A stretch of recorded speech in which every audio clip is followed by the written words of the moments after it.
बनारस में होली का खुमार चढ़ चुका है। बनारस के सारे घाट रंगों, गुलाल और मसान के राखों से उड़ रहे हैं। आज हमारे साथ नशे का उन्मूलन करने के लिए, नशे के खिलाफ हमेशा लड़ते रहने के लिए सत्य संदेश के सीनियर कॉरेस्पॉन्डेंट जितेंद्र यादव जी जुड़ चुके हैं। जितेंद्र यादव जी, आप कैसे देखते हैं नशा और होली बनारस में? देखिए, होली पे नशा करते हैं लोग, ये छुपा नहीं किसी से। हालांकि मैं नशा मुक्ति अभियान चलाता हूं, लेकिन गर्मी का मौसम है। मैं चाहता हूं जो लोग नशे के एडिक्टेड हैं, बहुत ज्यादा एडिक्टेड हो जाते हैं। मैंने बहुत मुहिम चलाई है, फिर भी नशा कितना हो रहा है आप खुद जानते हैं। मेरा आज ये मानना है, मैं कुछ जागरूकता अवेयरनेस फैलाना चाहता हूँ। बियर, अगर आप बियर को प्रीफर कर रहे हैं होली पे, तो एक्सपायरी डेट जरूर देखें, क्योंकि ठंडी के मौसम में बियर कम बिकी है और एक्सपायरी डेट का बहुत जरूरी है ध्यान देना। देखिए, पीने वाले पियेंगे, सबका अपना है, लेकिन उन्हें भी जागरूक करने की आवश्यकता है। तो बियर पे जो एक्सपायरी डेट है, वो एक्सपायरी डेट को आप जरूर देखिए, क्योंकि वो एक्सपायरी डेट देखना बहुत जरूरी है आपके लिए। कुछ लोग मानते हैं एक्सपायर होने के बाद नशा बढ़ जाता है। विस्की में, वाइन में, बियर में ऐसा नहीं होता। अगर ऐसा होता तो एक्सपायरी डेट क्यों होता है? तो एक्सपायरी डेट के बियर बेचे जा रहे हैं, खुलेआम बेचे जा रहे हैं। बचना चाहिए इन सब चीज़ों से, ये बहुत ही जरूरी है इनसे बचाव के लिए। दूसरी चीज, होली और नशा ये किसी से छुपा नहीं है। आप खुद देखिए होली पे कितने हुड़दंग होते हैं, आप खुद जानते हैं।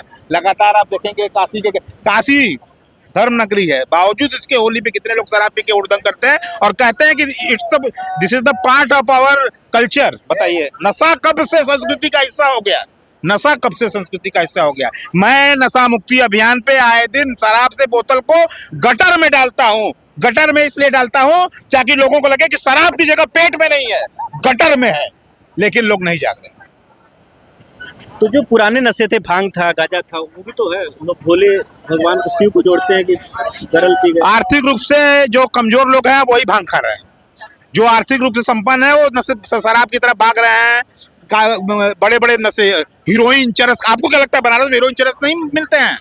हीरोइन चरस नहीं पीते? कितने पकड़े जाते हैं हीरोइन चरस, कई लोग पकड़े जाते हैं। तो हीरोइन चरस जो अमीर वर्ग है, कुलीन वर्ग जिसे कहते हैं, वो हीरोइन चरस, सब वर्गों का नशा बटा हुआ है। नशों में भी नशा जो एडिक्शन, उसमें भी विभाजन है।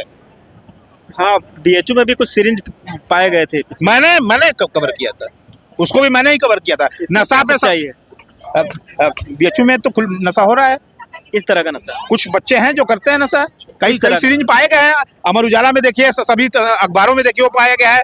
हम बीएचयू को ही क्यों देखें, पूरे बनारस को आप देखिए। बीएचयू में कुछ एक्सेप्शनल केस है, मैं सभी महामना की बगिया है, कुछ एक्सेप्शनल केस बीएचयू में है, लेकिन वो प्रकाशित हुए हैं। इंटरनल रिपोर्ट भी कुछ आई है, एचआईवी का केसेस बढ़ा है बीएचयू। नहीं, मेरे पास ऐसी कोई रिपोर्ट नहीं आई है। आप दूसरा सवाल करें। तो ये बनारस का जो अभी मसान की होली हुई, रंगभरी एकादशी हुई, इस पे आपका क्या ऑब्जर्वेशन रहा? यूथ किस तरफ है? यूथ मसान की होली की तरफ था।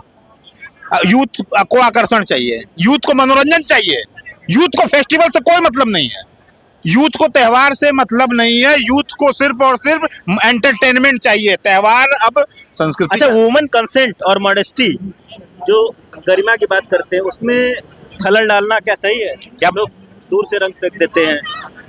क्या भोजपुरी गाने इसकी जिम्मेदार का कारण ही बनता है? गाने भी इसके कारण है। गाने भी प्रोवोक करते हैं लोगों को। गाने भी, मैं तो कहता गाने, होलिया में गोड़ छुके, गाल छुके, गोड़ लाके देवरा। हाँ, देवरा सैया से बेजोड़ लाके देवरा, सबसे बड़ी बात है। मतलब सैया पति परमेश्वर होता है, पति परमेश्वर होता है, उससे बेजोड़ लाके देवरा। ये ऐसे गाने भी बनते हैं, ऐसे गाने भी बनते हैं होली पे। आप देखिए, क्या सैया से बेजोड़, पति परमेश्वर से बेजोड़ लाके देवरा। ये देवर भाभी, आप खुद देखिए, मोहल्लों में देखिए, बाहर जाएंगे आप, मोहल्लों में देखेंगे, बाहर निकलो भाभी, बाहर निकलो। जब तक भाभी बाहर नहीं निकलेगी मैं नहीं जाऊँ नशे में। मैं खुद इसका गवाह। मैं तो कई केसेस में मैंने ऐसा देखा है, कई मोहल्लों में। मैंने कितनों को बचाया है। मैंने कहा क्या, मैंने पुलिस बुलाया है, मैं पुलिस बुलाकर लोगों को बचाता हूँ। भाभियाँ कहाँ जाए होली? भाभियाँ होली खेले, जहाँ सुरक्षित उन्हें लगे वहाँ वो होली खेले। देवर कहाँ खेले? होली में चोली भिगोगे। अब आप एक बात बताइए, होली में चोली भिगोगे, ये क्या बात है? होली में आप गाल पे रंग लगाइए, होली में चोली भिगोगे। पिछले बार हनी सिंह का गाना आपने देखा होगा, हनी सिंह का जो पिछले बार गाना था, कितना अश्लील गाना था वो। हाँ, नदिया के पार का फिल्म का, जोगी जी धीरे धीरे, ये सब भी गाने बने हैं। और और आज का जो भोजपुरी माहौल है, होली को जो महिमा मंडित कर रहा है अश्लीलता की तरफ, उससे कहाँ तक सहमत है? पूरी तरह से अश्लीलता है, गानों ने उसको अश्लीलता बनाया है, समाज पूरी किस ओर जा रहा है। पहले की होली कैसी होली होती थी आप देखिए, पहले की होली में कितना अच्छा होली होता था, पारंपरिक होली होती थी, अच्छे से होली खेलते थे। अब तो पता नहीं कौन कौन सी होली आ गई है, समझ ही नहीं आ रहा। अलग अलग तरीके की होली है और लोग एंजॉय कर रहे हैं। त्योहार सिर्फ मनोरंजन है, त्योहार त्योहार नहीं रहा। नए कपड़े पहन के एक दूसरे घर जाके गुलाल लगे पैर छूना परंपरा, लेकिन अब गुलाल लगा के पैर छूना परंपरा है, लेकिन अब नहीं।